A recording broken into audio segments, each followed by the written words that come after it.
Here we are starting the show today, and it's already maybe a comedy of errors. Look at Kristin's ghostly forehead today. Well, Yeah, I just now noticed this. so I put white makeup on my pristine forehead so the temporary tattoos are really pop so you can see the logo better because, I care. I'm a giver. I mean, they're paying money Yes. for the advertising space on your forehead. So, I mean, either do it right or you do it wrong. You're going to do it right. Yeah. However, I got here early this morning and Tommy got here and he cuts out the temporary tattoos that he's been making at home. Like there's a kit you can buy on Amazon. You can print them out.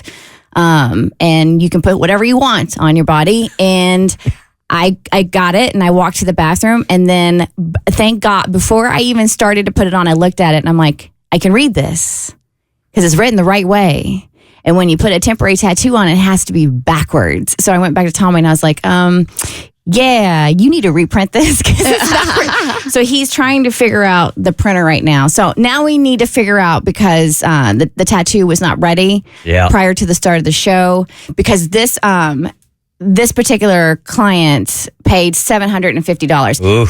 And I left my glasses and everything in the bathroom. It's Grand Arch Tree Service. Thank you. I can't read anything right now because all my stuff is in the bathroom. So Grand Arch Tree Service is sponsoring my forehead today. And they donated $750 to Bert's Big Adventure.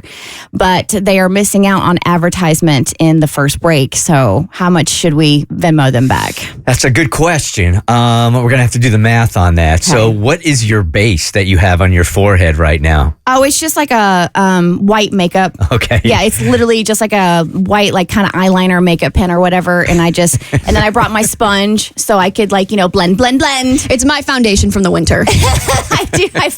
My skin probably is pale enough that I don't have to do this, but just to make it really pop. Yeah, sure.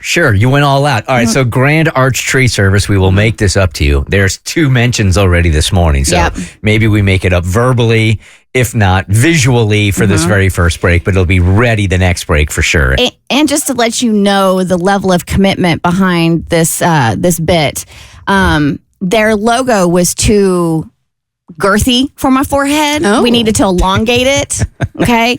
So they actually rearranged the logo a little bit. Okay. So you have the tree and the name, Grand Arch Tree Service, but the phone number wasn't going to fit. Okay. It's a lot of girth and a lot of length. It can't all fit on your forehead. That is quite the endorsement for Grand Arch Tree Service. So I ordered eye black, like those stickers, and we were going to write the phone number. And I did same day from Amazon and did not come. So our intern Sadie is on her way to Walgreens to buy a black eyeliner pen so I can write the phone number of the tree service on my face. Okay. Well, you were working hard for Green Arch. They know that. I hope they understand that. Hasn't been a great launch this morning, but you are working hard to make sure they get their proper forehead signage. Fingers crossed that we'll have all this situated by the next break. All right, so that's the first thing that's gone wrong this morning. The second thing is, there are some that say mild irritant first thing in the morning is good for you. It actually will wake you up a little bit, kind of shock you into the morning. I'm there. Good. All right. Yeah, you're there already. All right. So then I pull into my parking spot. Oh, no. There's Ethan. Ethan again is parked. He backed into the spot and he put up a road cone with a sign right next to his car also that says reserved for Atlanta's radio treasure. And he signed it The Enemy.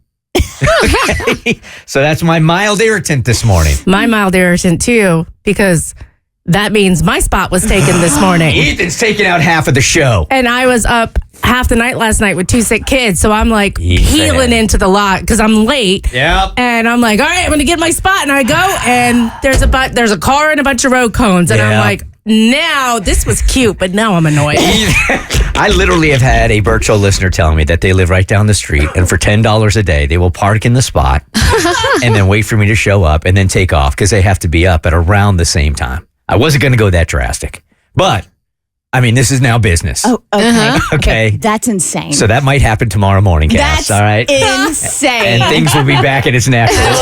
I've been doing this show for 25 years, and there are times, every now and then, we'll do something on the show where I'm like, I have this sort of out-of-body experience that I can't believe we do this for a living and we get paid to do it because 3/4 of the things that we do are so ridiculous.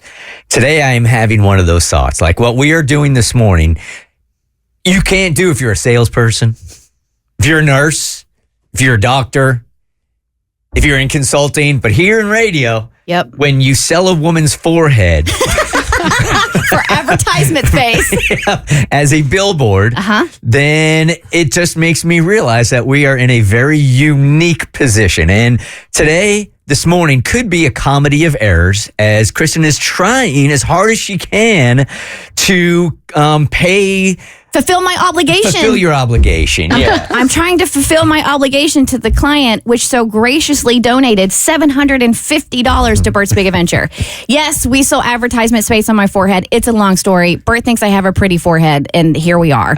I don't think it. It is fat. And I co-sign. Yes, you could win forehead pageants for sure for days. So I jokingly in a commercial break, not jokingly, I threw it out there because I'm a radio soldier. I thought I told you. And I was like, you want to sell advertisement on my forehead, which was supposed to be for 3 days and now is for 5 days because Friday after you left the show, because you had the bubble guts and everybody else was out, Abby was like, okay, so my OCD is OCDing and you can't just have a logo on your head for 4 days. You need one on for the full week. So we took another $1,250 donation on Friday to push us to $4,250 for Bert's Big Adventure. My mental illness did that. And you got a $50 forehead coming too, right? I'm waiting for it. I don't know if he actually submitted the photo or not, but our first caller was a guy named Matt, and he said that he would pay $50 for one of us to wear a photo of his cheating girlfriend on our foreheads. And I, being the queen of breakups, was like, I'm down. So we're waiting for that. But so Tommy and I are getting here early this week so I can adhere said temporary tattoos on my forehead. Tommy has the kit. He's printing them at home. Yesterday, smooth as silk. Today, he handed me the tattoo and I go to the bathroom and right before I put it on, I'm like, it's not written backwards. Meaning if I put it on my forehead, the Grand Arch Tree Service logo is going to be backwards. So I come back, and of course, in true Tommy form, and so he's been in there. Did he quit again today? So that's how he talks because he's got all those Girl Scout cookies in his mouth.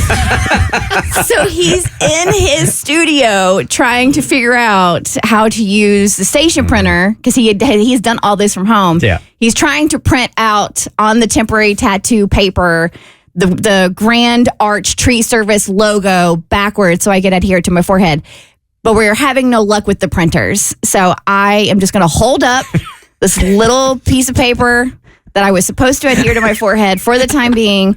And then on top of that, I was supposed to have eye black with the company's phone number. Right?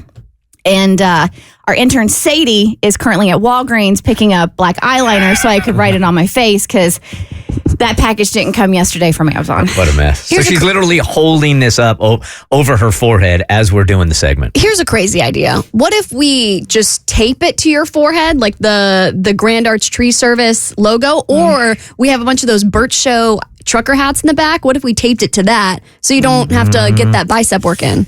I think we've got options. We do. Let's see what happens over the next segment. But I think you holding it up over your forehead is a nice option for this segment. All right, ready? Grand Arch Tree Service, 678-483-3038. All right, producer Jackson here, man. Your intent, I think, is good here. Is the impact on your girlfriend, though, going to be perceived as controlling? Yes, and not just the controlling aspect of it, but maybe losing a little bit of autonomy. But I think I'm getting ahead of myself a little bit.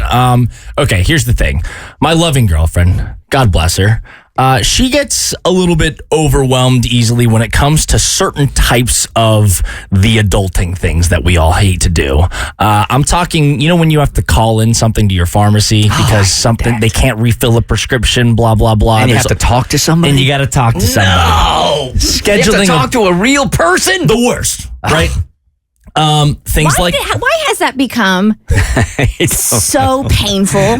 Like, where did the turn? Did we just become so isolated with texting and having everything accessible on our phone that the idea of having an actual phone conversation, like a phone conversation with somebody, is stomach churning? Yes, I mean, first you're talking about time budget. It's easy to text. It's easy to email.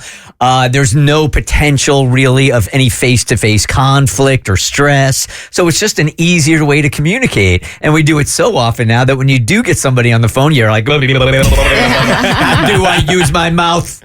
Also, anytime I get anyone on the phone for something like Jackson's talking about, the attitude, it's like I am asking them for the biggest favor on the planet and that I have to grovel to get anything done. And it's just so uncomfortable to be like, I'm so sorry that I need this to live, but would you possibly mind doing your job that you are paid for? We've seen this all the time when we have like a voicemail set up and teachers have to call and tell us about their class, how they immediately come on and go, I don't like leaving I don't know how to leave voicemail. How do you leave voicemail? And on the customer service side of it, there's actually an AI solution that's out now where you can have an AI voice call and do the entire scheduling for you. And the reason why that one's really good is because that's the wussification of modern society. I agree, but they'll sit on hold for you, and that's a huge one. Yeah, so, and at the end of it, it'll give you a wrap up of like you just saved yourself like an hour and a half of on hold with customer service. But so many companies now, like Delta, instead of staying on hold, you can just, they're like, hey, confirm this is your number, hang up, and then as soon as you're next in queue, we'll call you back, and you don't even have to wait on hold anymore. I know there have been movies done about this, where we're just sitting in a chair getting bigger and bigger and bigger and never exercising and not doing everything because electronics and computers have taken over everything and all we're doing is staring at screens. That's where we're heading, man. Oh yeah, it's a Wall-E moment that's going to come full circle for us for sure. But so it's stuff like that, and like she had a flat tire. The flat tire didn't get changed for like a very long time because she has AAA who would literally come to where her car is parked and do the entire thing for her. It wasn't like a huge thing, but it's again having to call someone and having to go through those extra steps. And so I've just kind of been thinking, I don't really mind calling all that much. I don't really mind doing all this stuff this much. And at the end of the day, I'm inevitably the one that does it anyway, after it's been a long time of me kind of bugging her to like get something done or that should be on her to-do list. And so I'm thinking of just fully taking over like a lot of those sides of her life that give her so much stress and just doing them myself. And I don't know if I'm enabling her to be like, I don't want to call it lazy, but like, taking that kind of autonomy away from her. I don't know if that's a good idea or not. Okay, so let's try to avoid some conflict here. All right, if you are going to be quote unquote assuming some of her responsibilities in the name of making things easier for her in areas she doesn't like, how can she reciprocate that to you so it's a fair trade, so it doesn't feel like you're being controlling? But she didn't ask for this. She's not asking him to take this stuff over. He's seeing a problem or what he perceives as a problem and is wanting to fix it. This is not a perceived problem. The woman's got a flat tire. And I'm sitting over here as somebody who was burnt out from handling the domestic labor and the professional labor in my life. And I'm like, all I want is some man to just take my garbage out once in a while. So you know what? I'm going to set feminism back 5 years, and I'm going to say, I don't see this as a problem whatsoever. In fact, I don't even really know why we're talking about it. This seems like a slam dunk. Like, do nice things for your girlfriend. This is all women want. Yeah, I mean, I get it. And she's like, it's more of an issue because I hate to be the one that's constantly nagging and bugging her to do things. And at the end of the day, it's just easier for me to do it myself. Yeah, maybe if you're going to err on the side of doing it and let her be annoyed by that. Yeah. I want you to look at my and my husband's relationship.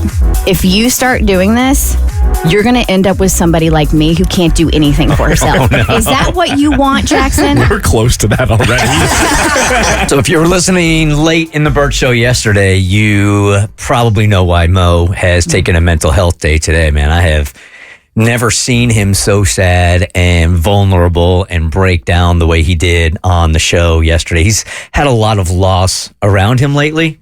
lot of family. We lost a Bert's Big Adventure kid a couple of days ago that Landon, that he was very, very close to, that brought him into their family. And he's just going through it, man. So That amount of loss is going to take a toll on your soul and on your heart and on your body. yeah, so last night in the middle of the night, he's like, you guys, I'm not sleeping at all. I'm going to be useless tomorrow. So he won't. That's why you're not hearing his voice today.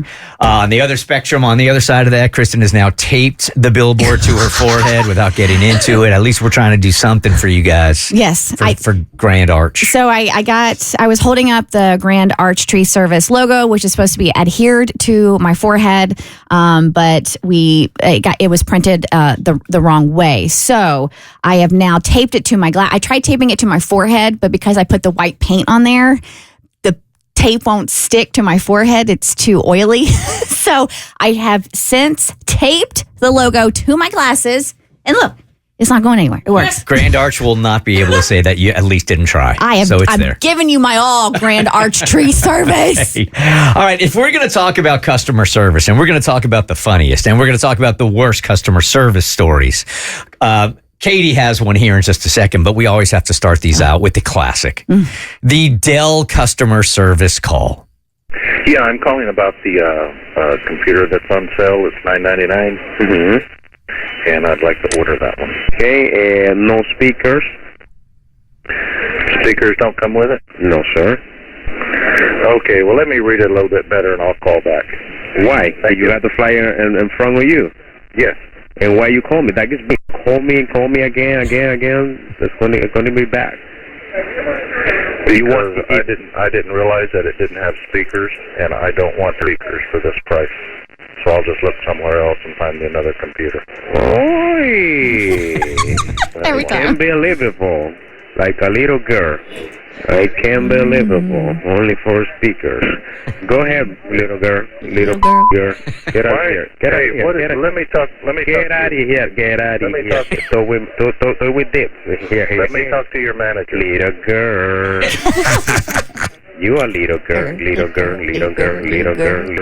You're little girl. Little girl. Little girl. Little girl. Little girl. I'm gonna carry on this company. Are you going to let me talk to your because anyway, you're gonna call someone else. Yeah, I am. Yeah, little baby girl, little hooker. I forgot I called him a hooker.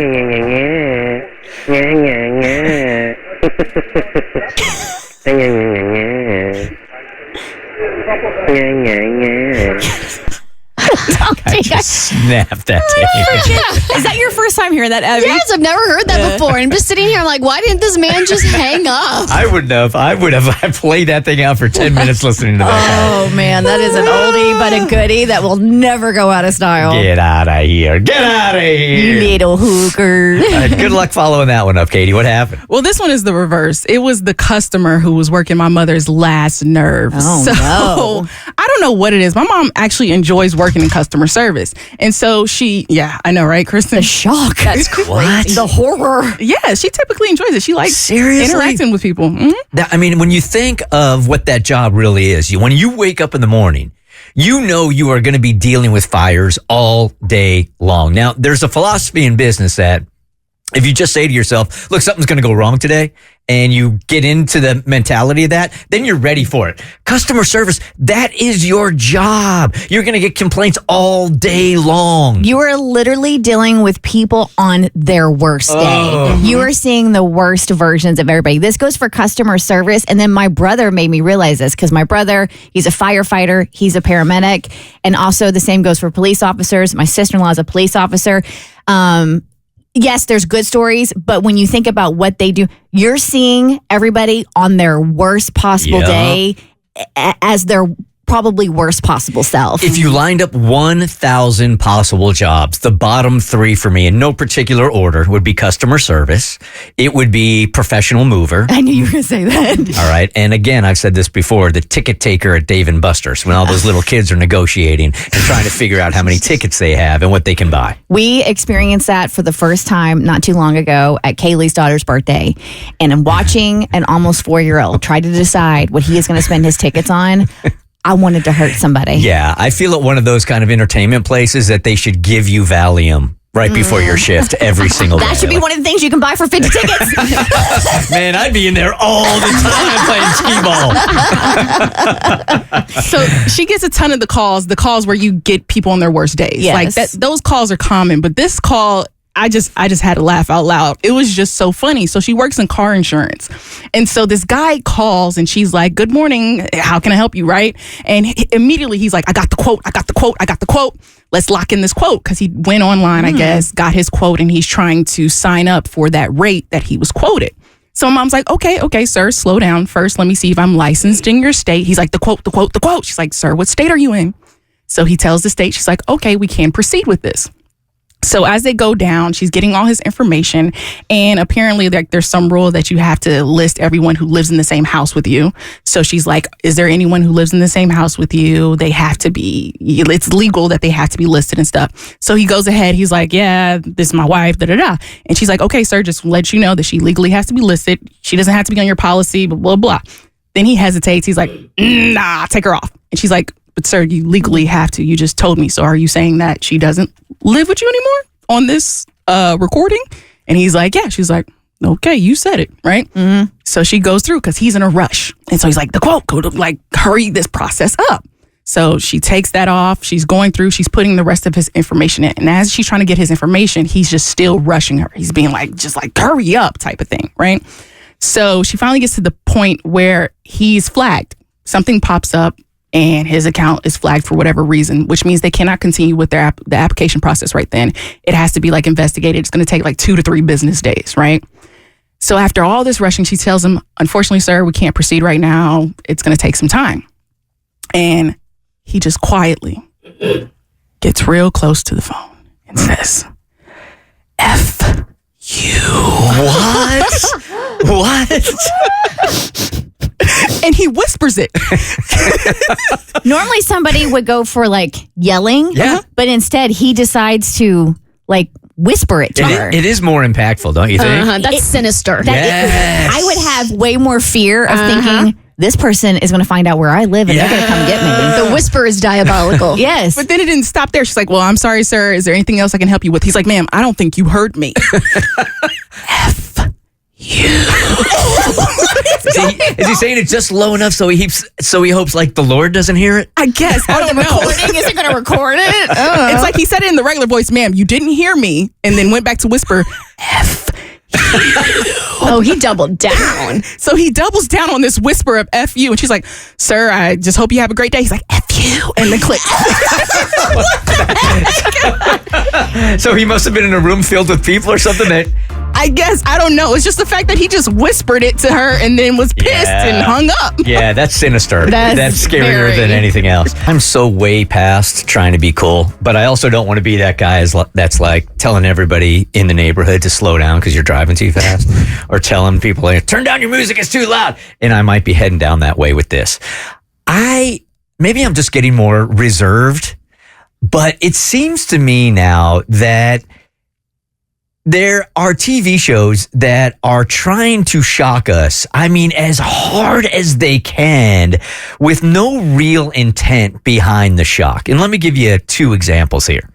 If you're watching this season of The White Lotus, I can't give away exactly what happened in this last episode, but if you go anywhere online, they are talking about a specific scene that happens in a yacht that is so... It doesn't happen on the yacht. It happens on the beach because they have taken the yacht to the... No, this is on the yacht. Oh, did something else happen after the beach? It's on the yacht. This is on the yacht. Yeah, this is on the yacht in the middle of the night. Okay, yeah, you're going to have to watch. Dang it, I don't think I've finished that episode You yet. definitely haven't finished it yet, or you would know exactly what I'm talking about. Because you remember what happened. Didn't that happen on the beach as well? This is 100% on the yacht, and everybody knows what I'm talking about if you heard it, right?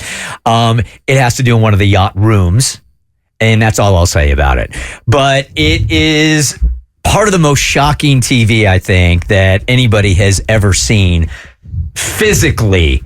And I'm not sure it has ever happened in the real world either, but it seemed to me like they could have made the point about a couple of characters in this TV show without getting as graphic as they did.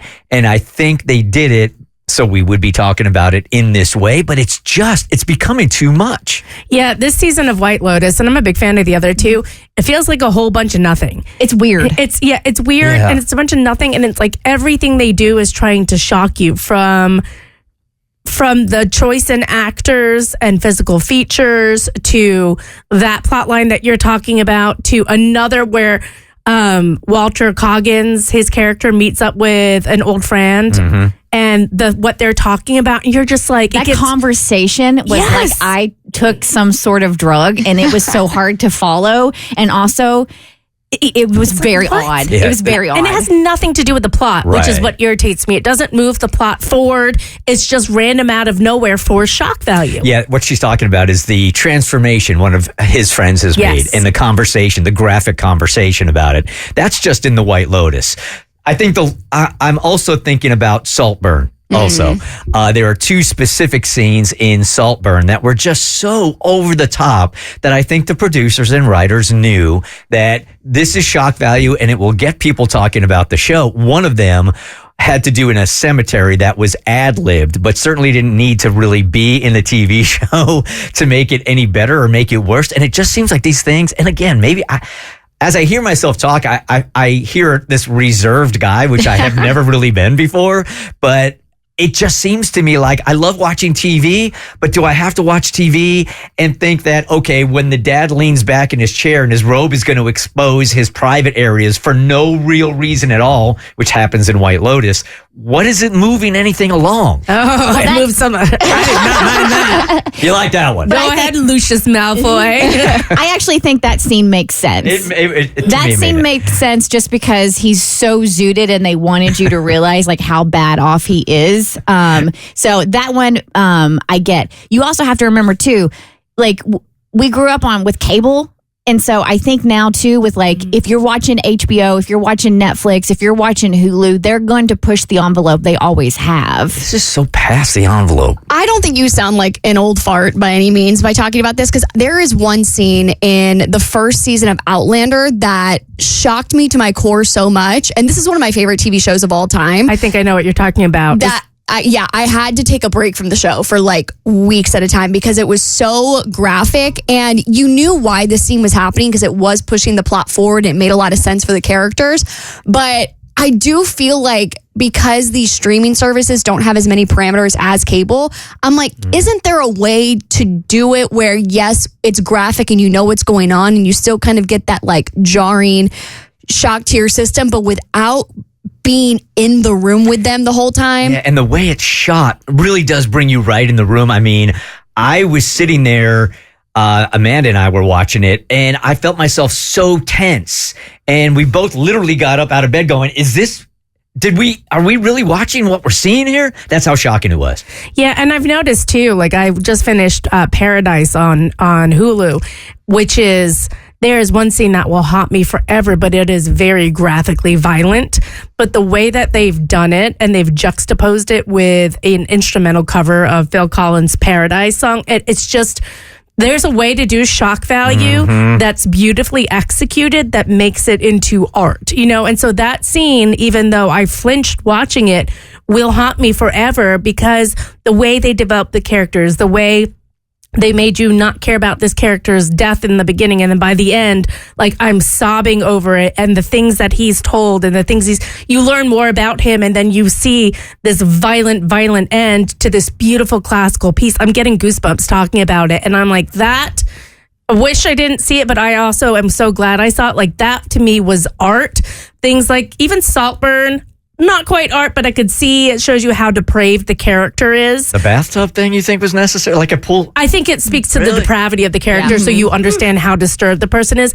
But White Lotus, I'm like, this isn't art anymore. This is just shock value. And it's like I feel that way watching American Horror Story. Anytime I watch that, I had to stop because I'm like, it's just the stupidest stuff, and it's just to make you uncomfortable and squirm, but for the sake of like being mean, not for the sake of art. And I do think there's a fine line, and I think you can execute it well. And these shows are dropping the ball. Yeah, with this new season of White Lotus, I'm barely hanging on by a thread because it's a whodunit. So you want to figure out like one if you've ever watched the shows, you know somebody kicks the bucket. So one, we got to figure out who does, and we got to figure out who did it.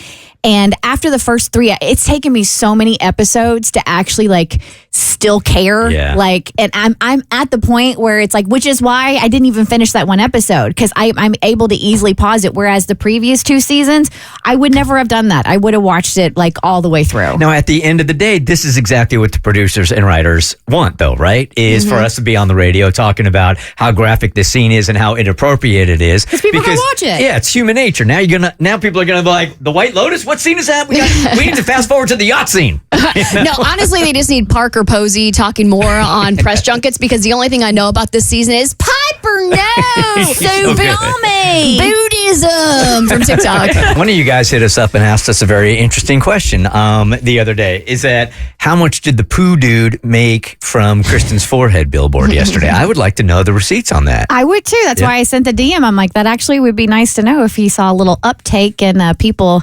hitting Cameron up to come swing by their backyard and pick up their dog poop. So there is space on Kristin's forehead that we have leased out this week for Bert's Big Adventure. Yesterday it was the poo dude who had a tattoo on a temporary tattoo on Kristin's forehead that went flawlessly. Today we have run into some snags, but dang it, Kristin has come through and has been determined to give Grand Arch Tree Service the due that they deserve. Yes. If there is anything, I do like to consider myself a problem solver. So this is the temporary tattoo that is taped to my eyeglasses, but it wasn't printed the right way. It has to be printed backwards. That way, when I adhere it to my forehead, you're able to read it. But we have hit some snags, and we haven't been able to print it out. And now the intern is out getting ink for the printer. We ran out of ink also for the printer. Yes, that was the first problem. Was it was printed backwards. Second problem, we couldn't figure out how to print it to one printer, so we got a second printer. Then we couldn't get it printed on that one because there was no ink. Man, things run smoothly around this joint. And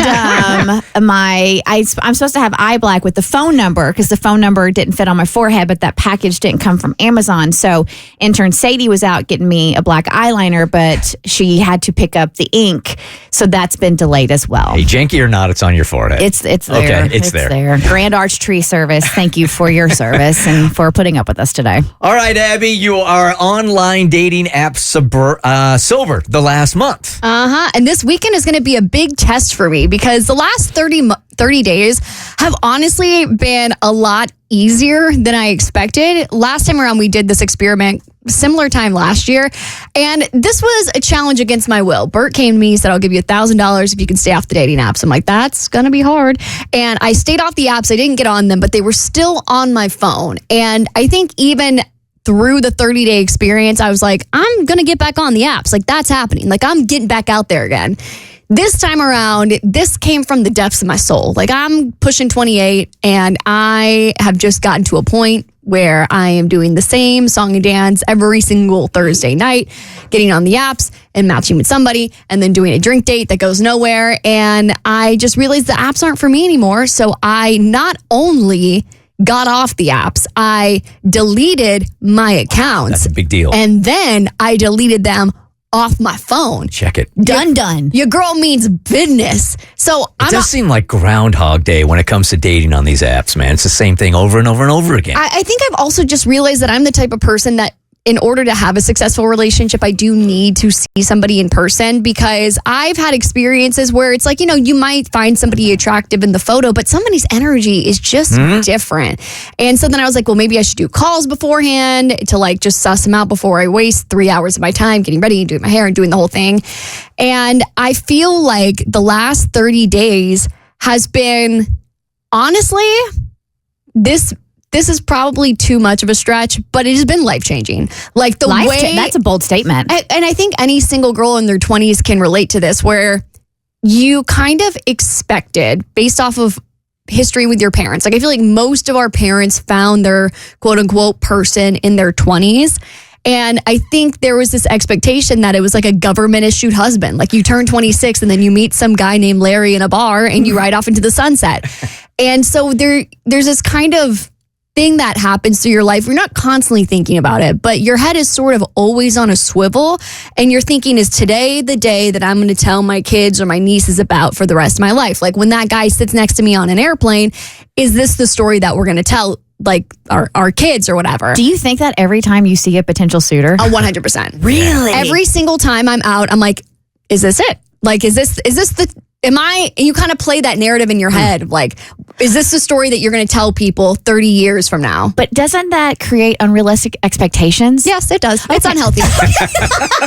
but everyone does it. I love the self-awareness. Yeah, you shouldn't do it. Yes. Because not every interaction, not every time you go out to a bar is going to be some life-changing moment, but you want it to be. And when you get to your late 20s, you feel like at this point you put in the time. Yeah. Like it should be time by now. And there's no way, again, I think the thing that I'm trying to stress is there's no way to go to those places at face value without that being the intent. Like just going to a bar or going and hanging out with your girls. And if dudes approach you, great. If they don't, great. There's no way to like sort of flip that switch. No, I think it just depends on the night. Like, for example, this weekend, me and my friend literally looked at each other and we're like, we're getting hit on this weekend. And of course, that's the weekend you don't get hit on. And then the weekend you go out, you don't really care.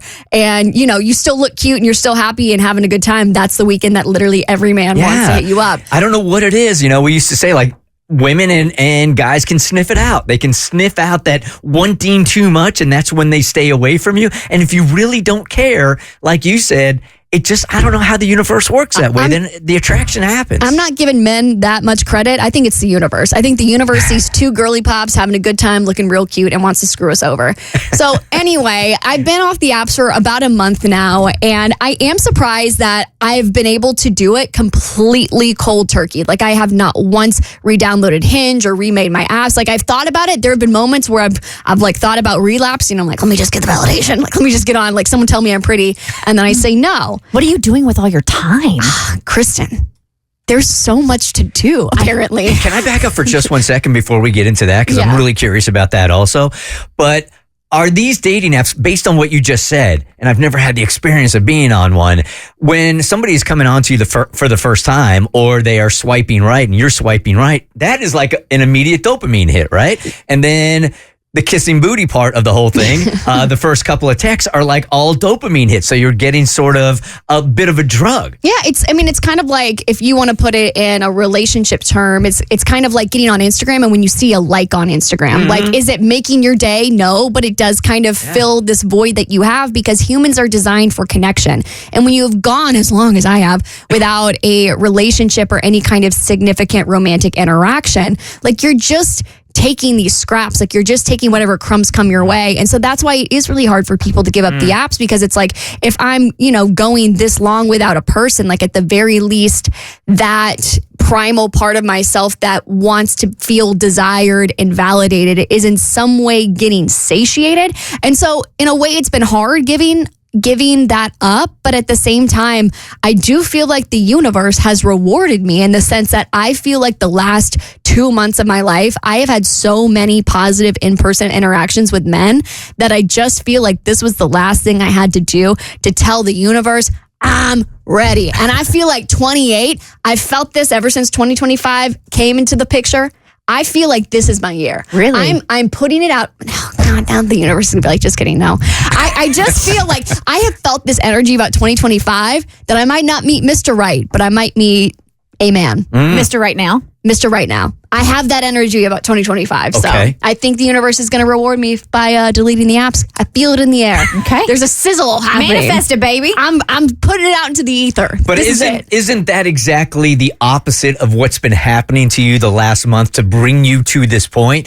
Is you not caring nearly as much? Well, I don't care nearly as much, because at this point I'm like, well, dang, if it hasn't happened now, it's probably just never happening. But I do just feel like there is this positive energy for my romantic life happening, whether it is Mr. Right or Mr. Right now that I feel like I'm just in a good place, and I'm glad that the apps aren't not a part of it because I have so many more hours in my day now. Yeah, it must be so relieving not to be checking all the time, constantly. Like, it's got to be on your mind all the time. Yeah, and now it's not. Now I have time for hobbies and becoming a full person. So this is real character growth for me. In case I haven't drilled it into your heads enough that it is dismal out here in the dating world, I came across a photo from an account on Instagram called @puberty that really just made me lose any hope that I was going to meet a man in the wild, which is what I'm doing now, considering I'm officially off the apps, now sober for 30 days. And the source is @puberty? Yep. This is the illustrious Instagram account @puberty that said that nearly half of young men have never asked out a woman in person. A study by Date Psychology found that 45% of men aged 18 to 25 have never approached a woman for a date. And they say their biggest reason was fear of rejection and social backlash, which, duh. It's kind of like fork found in the kitchen. Yeah, It's but terrifying, I'm like, I get that it's terrifying, but that is a very high percentage. Right, half. Well, it's a high percentage, I think, when you're talking about people our age. But Yeah. when you're talking about people Abby's age that have now grown up on the internet and have grown up with dating apps and most of their life is in their hands now on their phone, it does make some sense. I get the like, when you're just looking at it black and white. However, if you met a man who has never asked out a woman in person, I feel like that's a huge red flag. Oh, 100. Well, I don't know Is if it? it's a red Yes. flag. It's a turnoff for someone like me. Like, I need somebody who's forward. Like, And grow a pair. grow a pair. And I always respect a guy more, even if I have no intention of going out with him. If he comes up and asks for my number, I have a rule that no matter what, I will give him my phone number. Like, I would rather reject him over text in private than stand there and make a fool out of him in front of the entire bar. This That's is the my kindest rule. thing you've ever said in your life. Oh, thank you. You're so I'm altruistic. I'm Mother Teresa. But that's also because I'm the type of woman who is sick of not getting approached. So I approach men. Like, y'all have seen me out in the wild. You get me to sniff a little bit of tequila and I'm out approaching a group of like 10 guys out at a bar because that's how you meet people. Because I just don't understand why if I, as a woman, can get rejected by a man, like, it is so much better to get rejected by a woman. We are so nice 9 times out of 10. I don't know if that's true. Really? Yeah, there are a lot of mean people out there. Have you been rejected by a woman in a mean way? So I have never had the confidence to approach a woman that is in a group setting with other women because I have had friends that have done it that are way more confident than I am. And there are some women that really take a lot of pride in belittling dudes and really being mean. That can't be the majority. I wouldn't risk it. I just don't have I wouldn't have had the confidence to risk it. I'm intrigued too because so I immediately jumped into the comments because I was like what are the men's what is the women saying, and then one guy says, well, nowadays it's harder since you're titled a creep just by breathing the same air as someone close by that you want to talk to. That's not untrue. Yeah, I mean I feel like that is far and few between.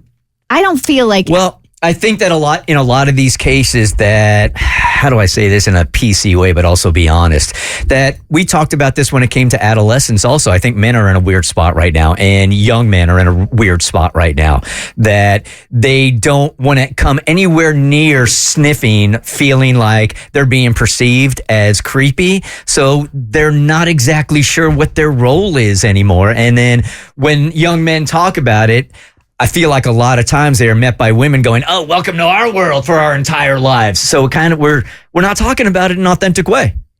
Yeah, and I do think it's probably very confusing for men because you do have women, and I'm one of them, who are like, please, can I just exist? I mean, not like they're banging down my door, but you know what I mean? Like, I want to exist in the wild without being approached. Can you just leave me alone and let me be? And there are other women who are like, well, no, I want you to approach me when I'm out and about. That's how you meet people. So as a dude, I have to imagine it is very hard to navigate a situation where you're like, the same thing. Can I approach them? Will they think I'm a creep? Do they want to be left alone? Versus versus is this how I meet my future spouse? I do think the creep argument is a little bit of a cop-out because I feel like the female equivalent is desperate. You know how many guys have probably thought that I was desperate or thirsty because I approached them and I made the first move? Because guys will say the same thing, like, oh, it's so hot when a girl like knows what she wants. But yet I have been rejected to my face multiple times and even been called, inappropriate names for approaching a guy. Like, I've been there. Like, I feel like I can have this argument because I have put myself in those shoes.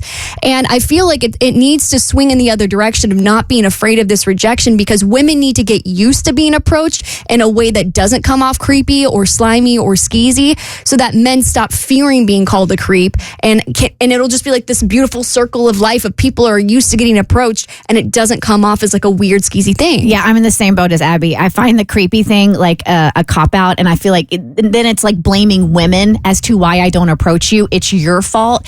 And are those instances out there? Probably, but on the whole, it's like we should have common sense. Not everybody does, but we should have common sense. And if you come up and you approach a woman and you muster up the courage and you approach a woman, she's like, "Oh, I'm sorry, I have a boyfriend," or I'm married, which I have done before. Then you're like, okay, my bad. Well, it was nice to meet you. End of story. Like it literally, maybe I'm just simplifying it too much, but I really feel like it's that easy and it's that simple. Now, if you come up and you're like, "Hey, baby," and like you act like a creep, well, then you're going to get called a creep. I think you guys are doing a healthy share of woman-splaining this morning, of saying that you're not really giving a lot of credibility to guys and this sort of attitude that we don't want to be perceived as creepy, because I'm telling you, as a guy, this is exactly how they feel. But I also feel like I'm tired of being blamed as that's the reason why you're not approaching, that it's our fault. I can't tell you which came first, the chicken or the egg in this situation, but I can tell you where we're at. Well, somebody needs to fry something. Either the chicken or the egg. Now I'm just hungry. Here is Ryan. I'm hungry. We need to eat. The single ladies need to eat. Hey, Ryan, you have never asked a woman out face to face. Hey, guys. Yes, that is true. And why is that? So, basically, like, I'm in my mid-20s, and, I'm still have never asked a woman out face-to-face. It's always been through social media or dating apps.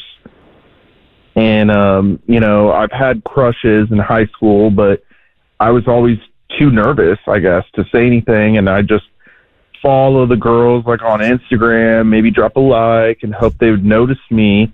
And, that never worked, by the way. Then in college, dating apps, were all of a sudden everywhere. So I kind of leaned into that, and it just felt easier to message someone than to risk total humiliation in person of being rejected, So I don't know. I guess rejection online doesn't feel as personal. If someone ghosts me, it's like, whatever. On to the next. But if I were to get turned down in person, it just, I don't know, it feels like a public failure to me. I wish I could have given myself this advice years and years and years ago. But I mean, when you're talking about going up and saying something to a woman in person, if she does reject you, you're talking about 30 seconds of uncomfortableness in your life, really. That's really it. Unless it like reaches you at some like internal place that really can set you back. I mean, you're talking about 30 to 60 seconds of uncomfortable situation. Yeah, it's character. It does. And I can tell you as somebody who's approached men multiple times, there's like maybe one occasion that sticks with me. Like it sucks in the moment, but typically, I mean, at least for me in these interactions, I'm usually out drinking with friends and there's usually nicer, more fun memories that override the uncomfortableness. But I just couldn't live with the regret of never putting myself out there if I saw somebody that I thought would be worth talking to. So Ryan, can we put you on the spot? Can we give you a Bert Show homework assignment? And that is that over the next couple of days, you have to be out in public and find a woman that, not just anybody, but actually find somebody that you would be interested in going on a date with and ask her out on a date, face to face. I know I need to just rip the Band-Aid off, instead of putting it off. So I'll say I'll do it. Yeah. Okay. All right. So let's do this. Let's spend 60 seconds doing this. Women, give him advice. If he's never done it before, give him advice that would give him the best chance of success when approaching a woman. Drink a lot. No, do not. I'm kidding. I guess Joke, Ryan. I guess it depends on the environment, but I'm going to assume that maybe you're out at a cocktail bar. I feel like your best chance of success is maybe a weeknight around 6 p.m. and it's a woman and her friend sitting at the bar enjoying a nice glass of wine. The first thing you got to do, suss out the situation, kind of observe, do they look like they're deep entrenched in conversation or do they look like they're just having a casual chat? If it looks like it's a casual chat, just approach them, acknowledge both of them because there's nothing worse than when your friend just gets all the attention and you're just sitting there like, hey, I'm just chopped liver. Acknowledge both of the women and just say, hey, notice you from across the bar. You're a beautiful woman. Would love to get to know you sometime. Do you mind giving me your number? Or you can give her your number as well. So just so I'm clear, telling a woman that you think she's beautiful in the very first time you talk to her is not creepy. That's an objective statement. Yeah. It's not like, well, baby, you look so good in that V-neck top. That's creepy. Just saying you're an attractive woman is an objective, almost emotionless statement. Like coming up being like, I like the way that booty go badonk-a-donk. Yeah, no, that's creepy. But just like Abby just said, it's like, hey, I couldn't help but notice. I think you're so beautiful. Would love to take you out, blah, blah, blah, whatever. Would be interested in getting to know you sometime. And then she can either shoot you down or not. All right, Ryan, here's our practice run real quick. You're asking Abby out. This is going to be a little easier than real life because you can't see her, but go ahead. Go for it. Okay, I'm sitting here. Oh, we're talking. Hey, Hey, oh my God. yeah, can you believe that caller that we had on the air? So crazy. I'm off the apps now. Yeah. Hey, So great. hey, I just saw you guys from across the bar. How are you guys doing tonight? We're doing really good. How are you? I'm good. My name's Ryan. What's your guys' name? Hi, Ryan. I'm Abby. And I'm Kristin. Cool, nice. Are you guys having fun tonight? We are. We're just catching up, having this delicious Sauvignon Blanc. It's our favorite. It's so good. Oh, you have to get the ones from New Zealand. They're the best. They're so zippy. Very nice.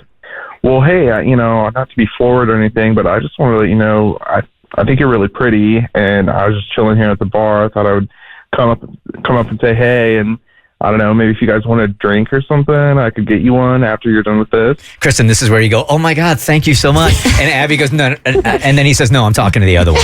In my head, he is definitely not turned towards me. He's turned towards Abby and talking to her. And I'm very excited for my friend. Oh, thank you. That's so sweet. Here's the wine list. We love the most expensive one on the list. if it's not, and we want the 9-ounce pour, not the 6-ounce pour. Yeah, we want the Vufke. All right, cool. Well, I have a good job, so I'll treat you guys tonight. Okay, Brian, you're oversharing. I don't need to see your LinkedIn. Just pull out the platy. No, I need to see your tax records from 2024 and 2023, please. Yeah, and your social security number. You know what, Ryan? I don't think when you do this, and I think we should do it, we should try it today. Yeah. When you do this, the goal here is to not get the number. That is not the definition of success here for you. The definition of success is just simply doing it. If she says yes, that's nice. If she says no, okay, you can deal with it. But just getting that first one done, man, might lead to the next one and the next one and the next one. So that's what you're going for today, okay? All right, man. Thank you so much. All right, let's talk to you tomorrow, okay? You might not be thanking us tomorrow. We'll see. All right, bye-bye. Oh boy, what have we done? Oh, no. What Have we just sent him into the lion's den? What have we done? Someone on this show has said something that is so blatantly false about someone else on the show. I am here with receipts, and I am going to deliver justice in a way that will rock their world. Okay. Almost. Well, before I get into it, Kristin, do you have anything recently that you've said that you think you should eat those words? Towards somebody else on the show? Yes. Here's the problem. I'm on a medication called Lexapro, and it's my DGAF medication. So if I say something, I've gotten really good about just not remembering stuff. So in all sincerity, I'm gonna blame it on the meds. I don't remember saying it's a possibility. I'm saying it's a possibility. I could be the culprit, but if I am, I'm gonna have absolutely no clue what I said to make me guilty. Blame it on the Lexapro. Bert, do you think you've said anything? I can only think the first thing that comes to mind is you and I having the disagreement about handwriting cards, which, by the way, yesterday was Amanda's birthday. And I think I got more credit for handwriting the card than I did anything else we did yesterday. character We stand a growth king. So that's the only thing I could think of. All right, Abby, anything come to mind? Did I get like a fact wrong in eBuzz? No. I mean, Almost a year ago to the date on April 24th, 2024, one of you came from my girl Kristin over her hobby of TV watching. Does this ring any bells? Yeah, that would be me. That sounds like a real cop-out. Yes, Katie, roll the receipts. Kristin, would you like to represent the people that have TV as a hobby and aren't successful? I'd like to think I'm somewhat successful. well, maybe if you stop watching TV, you'd finally get a Gracie.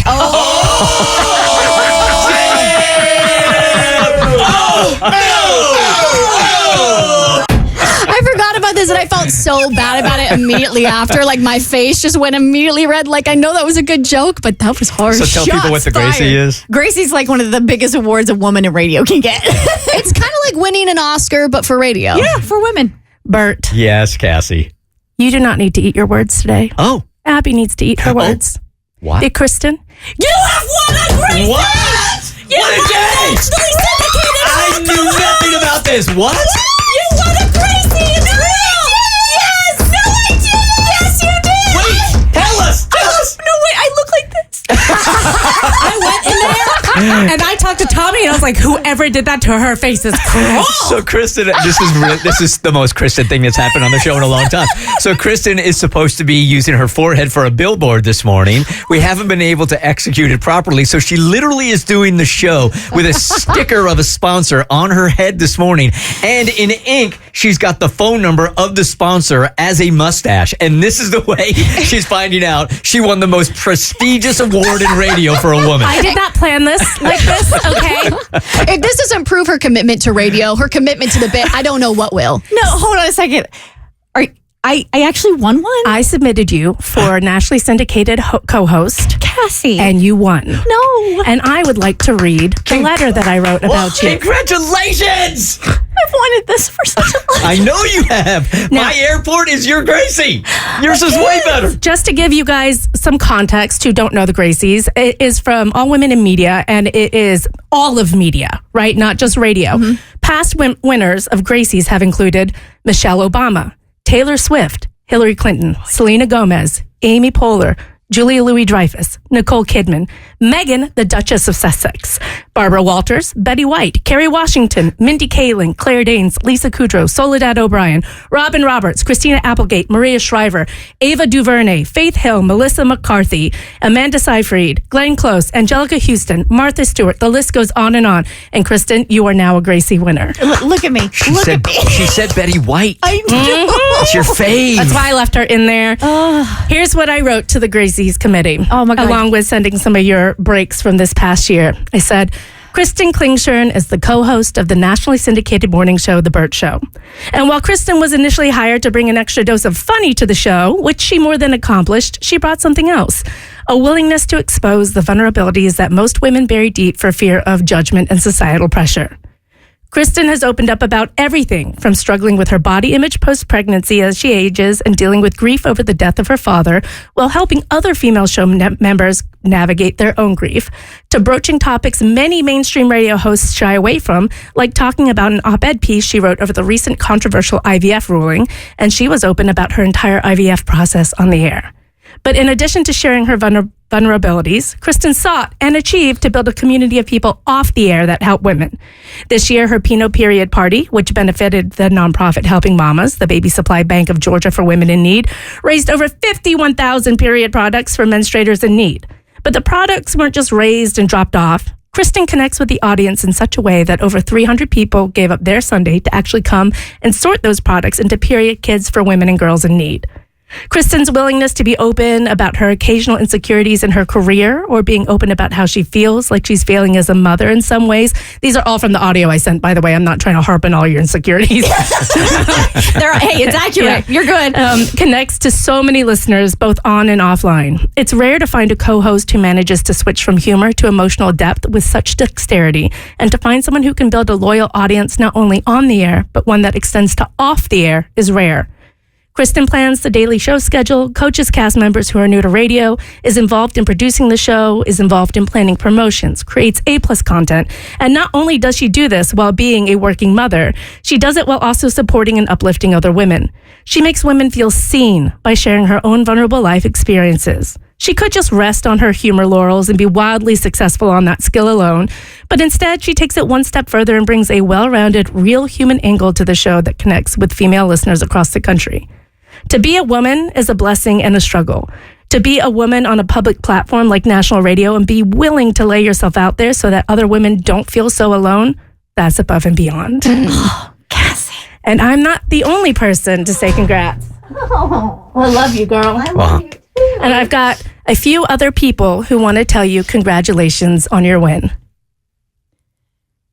My name is Dennis Dillon, or Dead Air Dennis. I think the billboard said every time they win, she loses. They were the Kentucky football team. She was Kristin Klingshirn. You've never seen a more motivated college football team that season. Of course, in those days, radio listeners came to know her as Kitten. But before that, she was the hot hockey chick. I can still show you the exact spot I was standing when I first met Kristin Klingshirn at Rupp Arena. After a hockey game, we smartly and quickly hired her as our promotions person, only to have her stolen from us by our vaunted Big Brother station in Cincinnati, WEBN. Fast forward a couple of years and we stole her back here in Lexington at Classic Rock 92.1. I can tell you again exactly where I was in my car when I got the phone call from our operations manager. He said, Kristin wants to come back to Lexington with the caveat that she gets her own radio show and she wants you to train her. That put a big smile on my face, and Kristin Klingshirn has been putting smiles on faces ever since. I'll tell you, her training program basically consisted of me just turning her microphone on. The rest was Kristin. I'm trying to wrap this up as quickly as possible. It's not easy.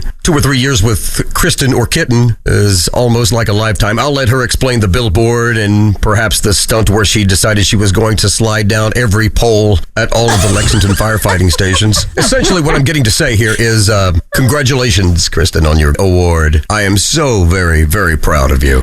This is Mike Morse, the guy who drove you around Raleigh, North Carolina, God, almost 20 years ago, trying to convince you to take a job on the radio at G105. As I sit back and think about everything that's going on with you, I'm so proud of you. A lot of my favorite moments in my life, also, let's be honest, some of the hardest, some of the craziest were with you sitting right by my side. Honestly, when I think about the Gracie Awards, there's never been another person more deserving of this award. We're trauma survivors. We're Thunder Buddies. We're best friends for life. I'm so proud of you, and I love you. Congratulations, girl. Hi, it's Randy West. I was Kristin's program director at G105 in Raleigh, North Carolina. Kristin, congratulations on this Gracie Award. I am so proud of you. No one has exhibited more professionalism and grace throughout their career than you. You totally deserve this honor. Congratulations. Hi, this is Mary Berner, President and CEO of Cumulus Media. Congratulations to Kristin on winning a Gracie Award. It is truly a huge honor to be recognized this way, and we are all so very, very proud of the work that you do, Kristin, and the way that you represent women in radio. Congratulations. We're all thrilled for you. Congratulations, babe. I don't know what took the Gracie so long. I've been saying you the best for like years. Get with it, Gracie Awards. I love you. Congratulations, Mama. I love you. Oh, congratulations, Kristin. That's awesome. Oh gosh, I'm a Congrats. hot No, you should be. You don't even know how hot a mess you look right now. You really have no idea. I'm like, if this doesn't sum up me right now, I don't know what does. Congrats. So is there like an award show she goes to? She go on stage? It is the 50th year of the Gracies, and the gala is on May 20th at the Beverly Wilshire in Los Angeles. Whoa, and that is where everyone will gather for the Gracie Awards. But congratulations on winning nationally syndicated co-host. Deserved. Well deserved. Wow. Overdue. And there's breakfast outside for celebration. Congrats. Thank you. I would say I'm going to go fix my face, but I don't think there's anything I can do to fix it. If you weren't listening a couple of minutes ago, Cassie surprised Kristin this morning by telling her that she had won a Gracie Award, which is the highest possible award you can win in this nation for a woman in media. Yeah, I am still I'm in shock for multiple reasons. I just feel so fortunate and grateful not to have a colleague like Cassie, but to have a friend like Cassie. What she wrote, I am just going to, I cannot thank you enough. It means so much to have a friend like you that uplifts and supports, and you always want to shine a spotlight on others and what they're doing. And I just want to say thank you so much. That is so sweet of you to say, but this day is about you. Whatever. And this is something that over the years, and I know it shouldn't be about that, but as a woman in media, like to have a Gracie, like that's a huge deal, right? Yeah, and it's like with actors with wanting to win an Oscar or a musical artist wanting to win a Grammy. For me, it's the Gracie. And I have just...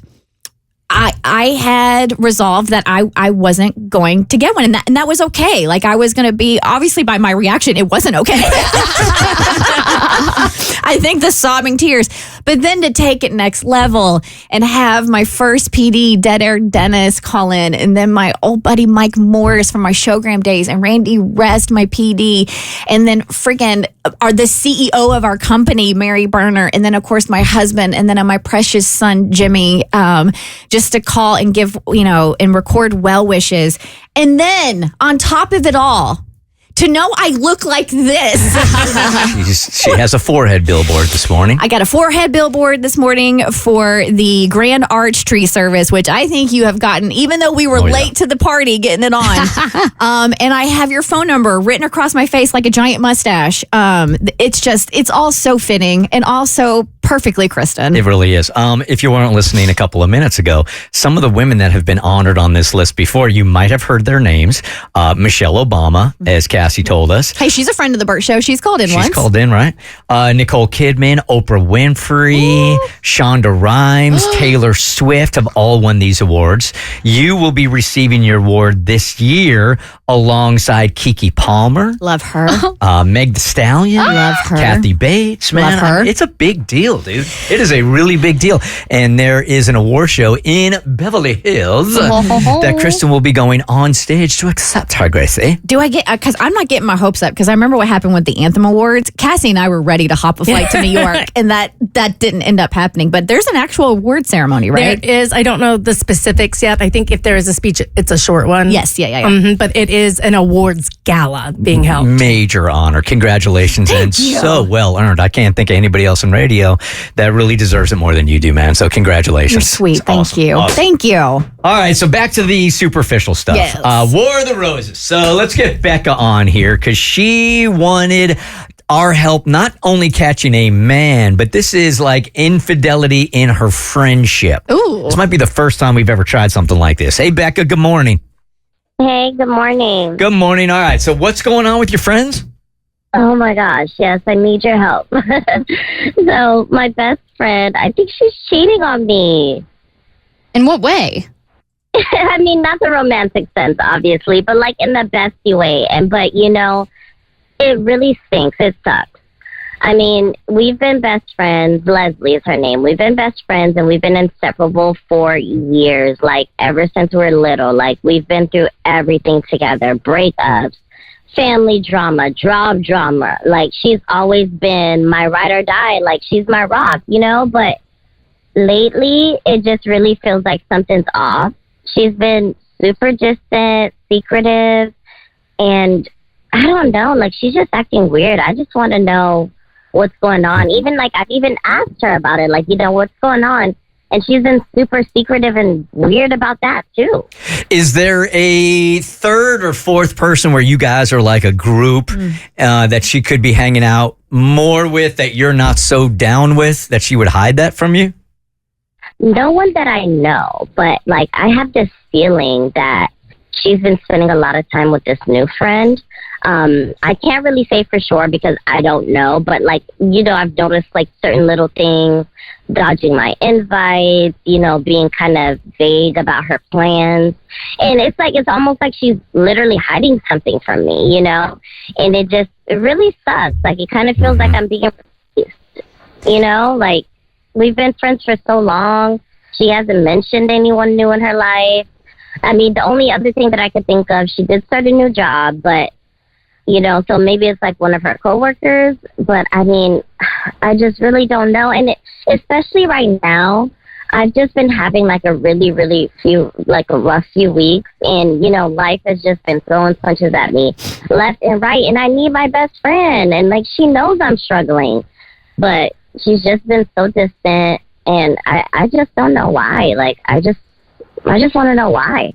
Becca, it's interesting to me that you've jumped to the conclusion that she could be like cheating on you with another friend. I almost wonder if she's doing like the slow ghost with you. Like, have you guys had any tension or fights in your friendship that maybe you would speculate that she would just kind of want to break up with you slowly over time? No, nothing obvious. I even asked her, and it's like, I can't think of anything. That's really the reason why I want you guys to test her, because she knows chocolate chips are my favorite comfort food. She knows I love chocolate chips.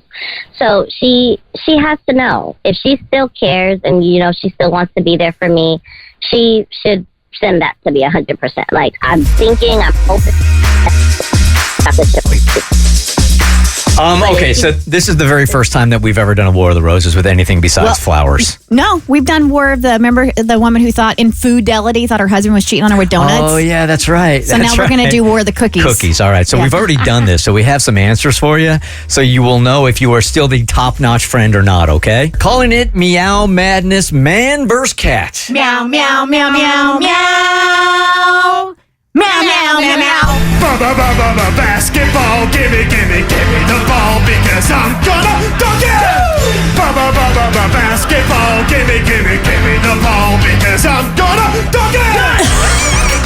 Abby, explain what Meow Madness is. Meow Madness is a competition between me and Josh, who thinks he can beat my pet cat in a March Madness bracket. So basically, I crumpled up a couple of pieces of paper, threw them at my cat, and I had her choose who was going to win the March Madness bracket between all of the college basketball teams who are competing for the title of champion for March Madness. And right now, I'm losing, or my cat's losing.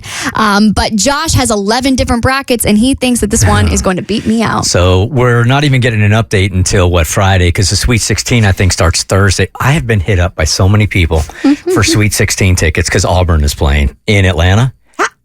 We have access to that stuff. Hey, your photo's going to be in the airport. They think you've got big connections. You got pull, baby. Yeah, my photo's going to be there now. So that's not until Thursday. So the next time you guys will pick against each other, or I should say your cat is picking against him, will be Thursday. Well, we already have the selections, but we got to see who's keeping the most winners. I love that people, so they hit you up for actual tickets. Whenever Kentucky is playing in Atlanta, I just get hit up for a place to stay because they know I don't have the pool to get tickets. They know I have a house with guest bedrooms, so they'll hit me up for that, but they don't hit me up for tickets. Guys, here is the illusion that there used to be a time in radio where we had tickets and access to everything. I mean, really good tickets, like front row. And I think we still have that brand off the air. And the truth of the matter is the seats that we get from a radio station now suck bad, really bad. So we're constantly having to maneuver with connections off the air.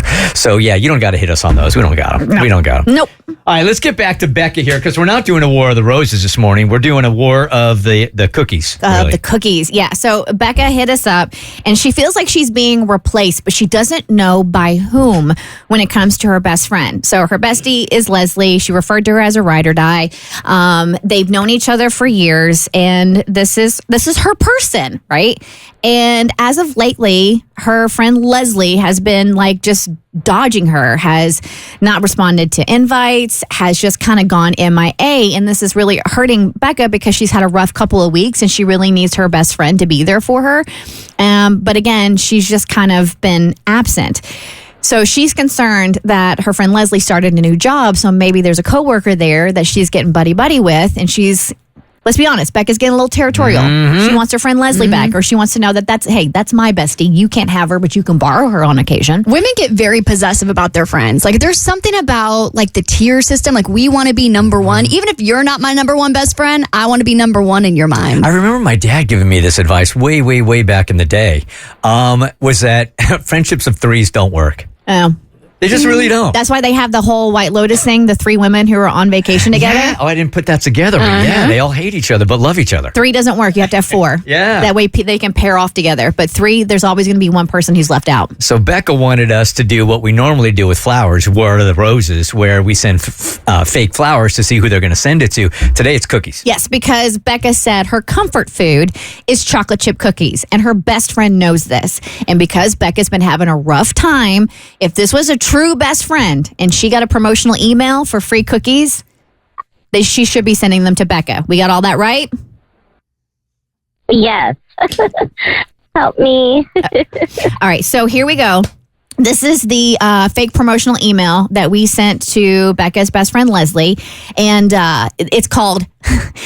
I went overboard, and I'm sorry. And it's so obvious, but I don't care because, I was trying to make a point. So How are you going to top Tommy's Doughy Delights? I thought that was pretty good. But this one is called Bestie Bites. Okay? And it's Bestie Bites. And it's sweet treats made for sweet friendships. And there's friendship bundles that you can send. So we sent this promotional email to Leslie. Becca gave us her email address. She's offered a free bundle of cookies. She's able to choose from several options. In exchange, she's asked to share some promo codes, blah, blah, blah. This is the ruse. So from Bestie Bites, which is a new cookie company in town, these are the options. There's number 1, the mini BFF box. A small but mighty bundle to show you care. 3 classic chocolate chip cookies, 3 snickerdoodle hugs. Then you have the sweet and salty sampler. A little bit of sweet, a little bit of salty, just like every great friendship. And in this bundle, you get 2 salted caramel chocolate chunk cookies, 2 peanut butter pretzel bites, and 2 dark chocolate sea salt cookies. Oh my God, that sounds so good. All right, then we have the ride or die treats for your forever friend because they deserve something extra special. 2 triple chocolate fudge cookies, 2 s'mores bestie bites, and then 2 raspberry white chocolate bliss cookies. And then lastly, just for you, Becca, the ultimate chocolate chip lovers bundle, because nothing says I got you, bestie, like warm, gooey chocolate chip cookies. This one's got 2 classic chocolate chip cookies, 2 brown butter chocolate chip cookies, 2 double chocolate chip cookies. All right, Becca. And that's the one she sends me. That's the one she should send you. If in a perfect world she is a perfect best friend, knowing you need a little pick me up, that's the one she's going to send to you. So she took the bait. But she ordered the sweet and salty sampler. Oh, plot twist. So this is very unlike Leslie. I know, right? I didn't expect this from her. A little bit sweet, a little bit salty, just like every great friendship. And she requested that the delivery be this Thursday morning to a business address. And the note on the card says, "You better save me one, Leslie." Becca, she's sending. Wait, hold on. Go on. So, Becca, she's sending them to her place of employment to a woman that works at her job, and she's requesting that her new work friend save her a cookie. What? Wow, are you kidding me? I knew it. You know what? I really can't believe her. After all these years we've been friends, she can just ghost me like this and just meet some new girl at work. And wow, she knows I've been having I don't even know what to say right now. I'm so upset. I'm frustrated. I'm mad. Like my best friend of 15 plus years, she's just going to go hang out with some new girl and now she's just forgotten about me.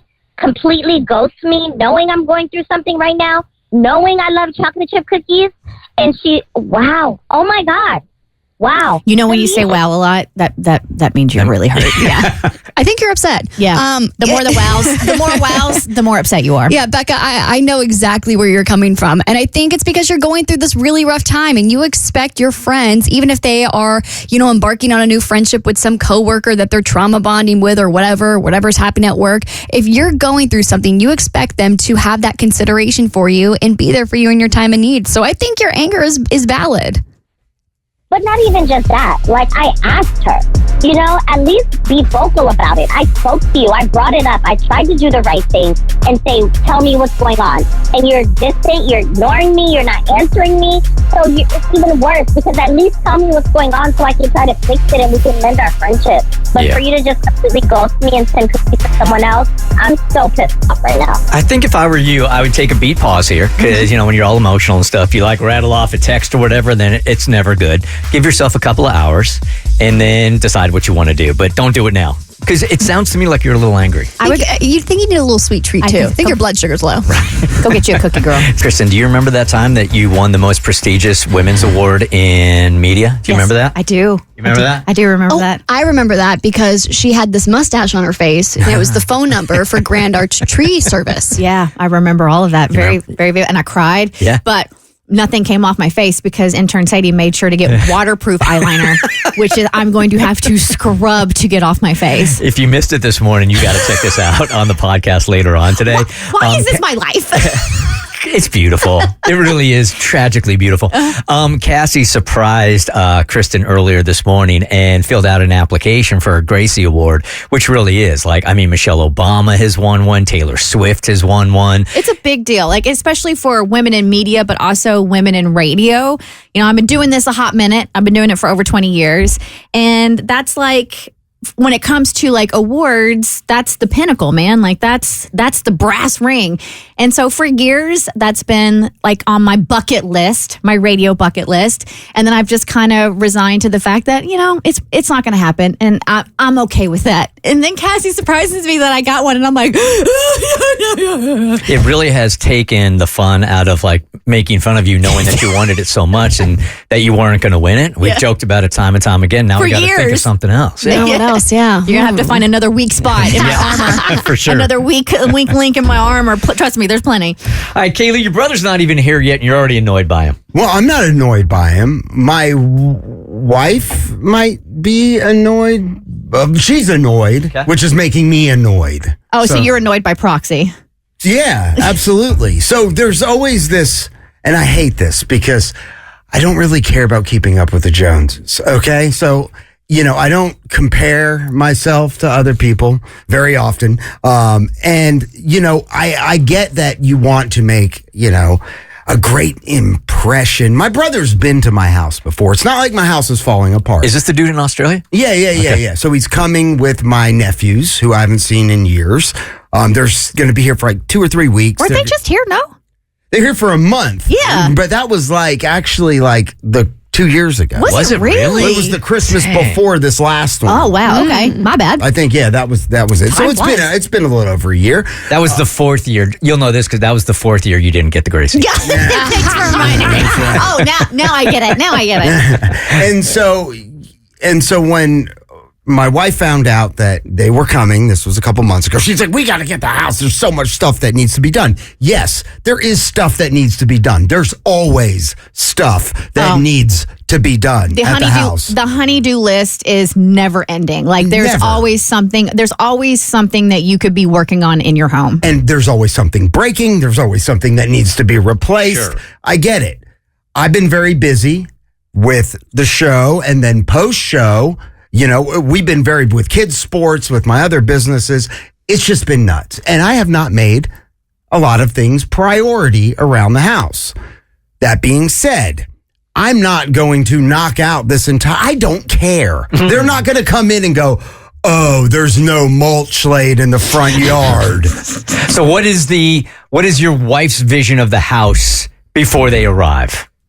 Yeah, what's on the honey-do list before they get here? Besides mulching. Well, I mean, there's nothing. There's nothing definitive that's in the form of a list. It's just it'll get to a point in the house where she just will randomly this needs to be done. I'm like, yes, my dear. Kaylee. Yes, my Kaylee, I'm reflecting on a conversation we had not too long ago. Are the nether region hairs still stuck in the caulk in the guest bathroom? Oh. Yes, they are. Okay, that you should take care of. Yeah. I mean, you have to look real close. It's not. There's no justifying that. But the point is, she wants the house to be, quote unquote, my parents used to call it, presentable. For guests, you want it to be prepared for guests. Yeah. And I maybe this is a gender thing, but I know whenever my mom and her significant other are coming to our house this weekend, and I'm going to make sure that everything's in tip-top shape. Yeah, I've got friends coming in this weekend also, and the house is being cleaned today, and I'm making sure it's going to be organized and stuff before they get there. The cleanliness and the constant clothes bomb that is my household because of how many clothes there are to constantly fold is just a nightmare. So us trying to get caught up, yes, those things will be, organized. We'll probably throw some stuff away. Will I get to mulching the front and backyard?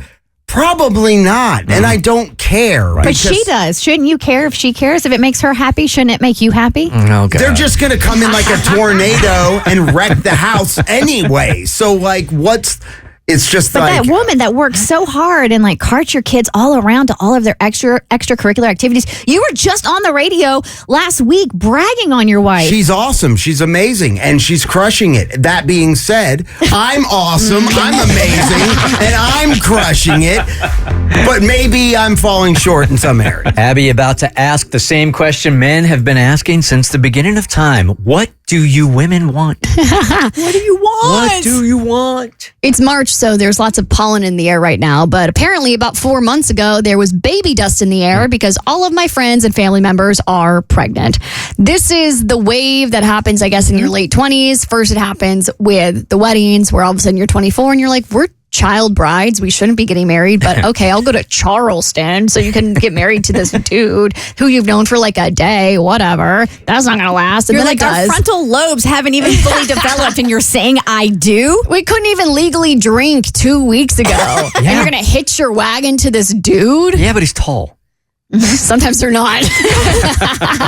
So then, their marriages do end up lasting. And then a couple years later, they're like, what if we just expanded our love? What if we just expanded our world?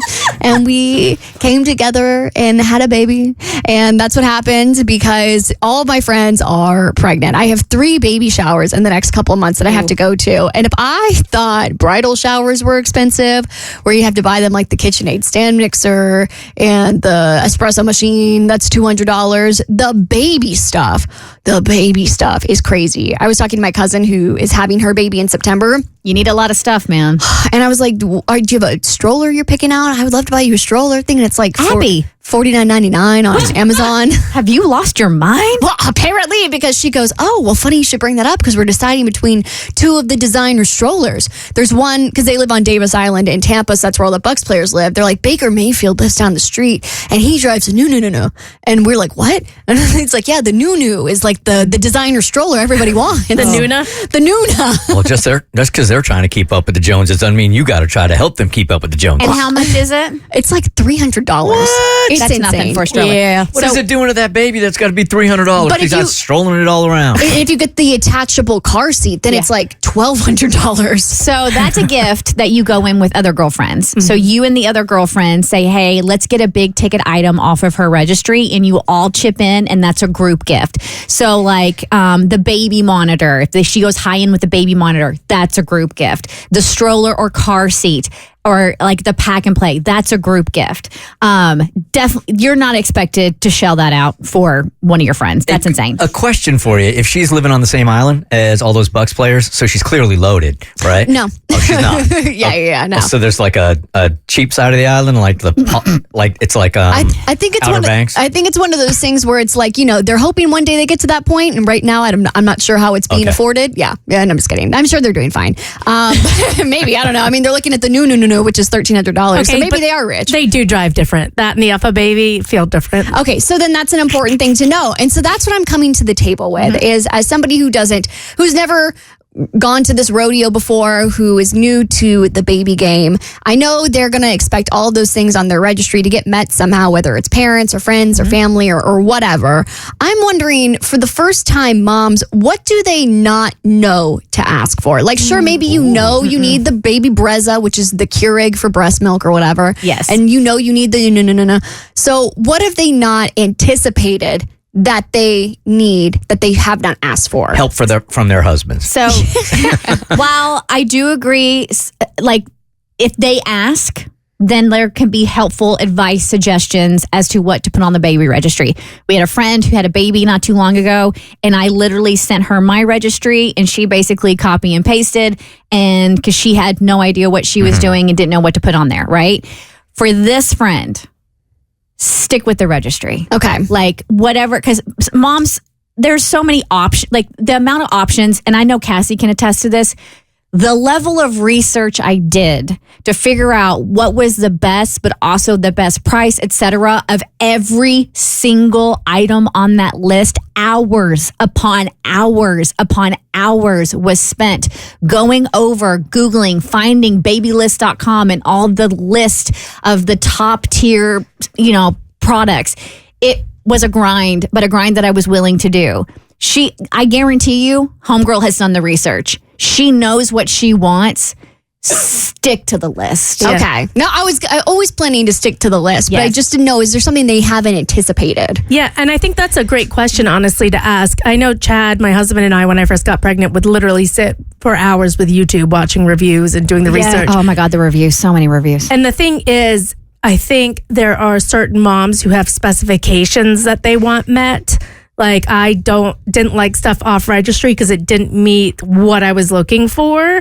But then I'm also very uptight and weird like that.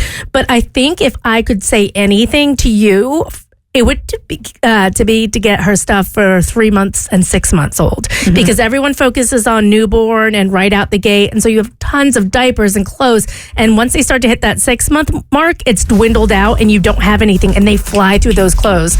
So if anything, go for the 6 month or one of the bigger ticket items like the pack and play or the little, I don't forget what they're called, the baby lounger you can just lay them down on. Did you go to Florida with one of these girls? So two of my cousins are pregnant, and then one of them is a local Atlanta friend. Okay. Oh, perfect. So get her like a cute little Georgia peach onesie. Like I did, like my friend graduated from Auburn and I got the baby a ton of Auburn gear. A little game day gear. I am excited because I think they're all having girls, and I can't wait to shop for that. That stuff is so much more fun to shop for than the boy stuff. So much more fun. I miss Mo. The Bert Show.